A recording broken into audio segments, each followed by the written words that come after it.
অনেকদিন পর মোদির অর্ধাঙ্গিনীকে দেখলাম। দেখুন একেবারে হোঁটা হয়ে গিয়েছে, মুখ চোখ শুকায় একেবারে শেষ। আগের ছবিটা দেখুন আর এখন তার ভিডিওটা দেখুন। সে একটা হোটেলের মধ্যে আছে, একেবারে শুকায় শেষ হয়ে গিয়েছে।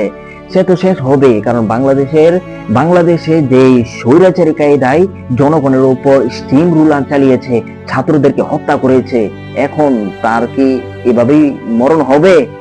না, এভাবে মরণ হবে না। তার ধুকে ধুকে কষ্টে কষ্টে তার মরণ হবে। এই হুঁডা স্বৈরাচারে কি বলে একটু শুনুন। জনগণের উদ্দেশ্যে আপনার মেসেজ কি? জনগণের উদ্দেশ্যে আমার একটাই কথা, যে আমি জনগণের স্বার্থে রাজনীতি করি, জনগণের কল্যাণে রাজনীতি করি, জনগণের জন্য আমি যে কোনো ত্যাগ স্বীকারে আমি প্রস্তুত। এবং জনগণের কাছে আমার এই আহ্বান থাকবে যে কোনো অন্যায় অবিচার হলে আমি জনগণের কাছে বিচার চাইবো, এবং জনগণের কে আমি আহ্বান করবো যে তারা যেন শক্ত হয়ে দাঁড়ায়, কোনো অন্যায়ের কাছে যেন মাথা নত না করে। জনগণ নাকি সহায়তা করবে তাকে। জনগণকে সে একেবারে শেষ করে দিয়েছে, বাংলাদেশের অর্থনীতিকে একেবারে শেষ করে পঙ্গু করে দিয়ে ভারতে গিয়ে সে পালিয়েছে। তাকে নাকি জনগণ মানে কি সহায়তা করবে। তোমাকে বলতে চাই, জনগণ তো তোমাকে সহায়তা করবেই না, বরঞ্চ জনগণ ভাস নিয়ে রেডি আছে। কোন সময় তুমি আসবা আর তোমাকে ভাস দিবে। যারা এই ভিডিওটি দেখেছেন আপনাদেরকে বলবো যে আপনারা এই ভিডিওটি শেয়ার করে ছড়িয়ে দিন। ধন্যবাদ আপনাকে।